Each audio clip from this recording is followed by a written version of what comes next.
Dinala na sa Metro Manila para idetine ang mahigit 100 banyagang inaresto sa umano'y pogo sa Lapu-Lapu, Cebu. Naisa lang na sila sa inquest at sinampa ng reklamo. Nakatutok si Mariz Umali. Mula sa Cebu, inilipad sa Villamor Air Base sa Pasay City ang 168 dayuhang inaresto sa isang umano'y pogo sa probinsya na napag-alamang konektado raw sa Lucky South 99 na pogo hub sa Porac, Pampanga. Mahigit 7 na po sa kanila ay Chinese, habang ang iba ay mula Indonesia, Myanmar at Malaysia. Nakaposa silang dinala rito sa detention facility ng Presidential Anti-Organized Crime Commission o PAOC sa Pasay. Isa-isa silang pinroseso, kinuna ng mugshot at medical check-up. August 31, ang arestuhin sila sa isang umano'y pogo compound sa Barangay Agod ng Lapu-Lapu, Cebu. May mga nasagip din doong mga Pinoy na menor de edad at may mga na-recover na mga computer at gadget na pang-scam umano.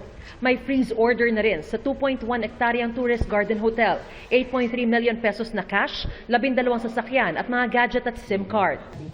Meron kasing reklamo kaming natanggap from the Indonesian Embassy requesting us to assist them dun sa rescue operation ng 8 Indonesians na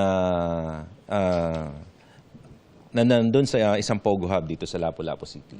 Gusto na nilang umalis, and yet ayaw pa rin sila, pinipigilan sila, yung passport nila ayaw ibigay. Sa pagkakatonton sa pogo operations na ito, nadiskubre rin ng mga otoridad na sangkot ang 168 foreign nationals na ito sa 3 magkakaibang scam farm operations, kabilang ang love at cryptocurrency scams.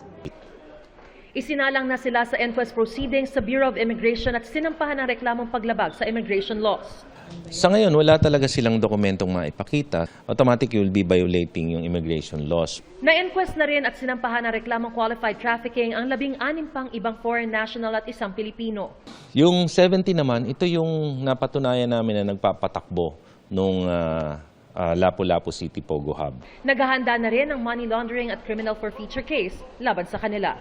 Para sa GMA Integrated News, Mariz Umali, nakatutok, 24 oras.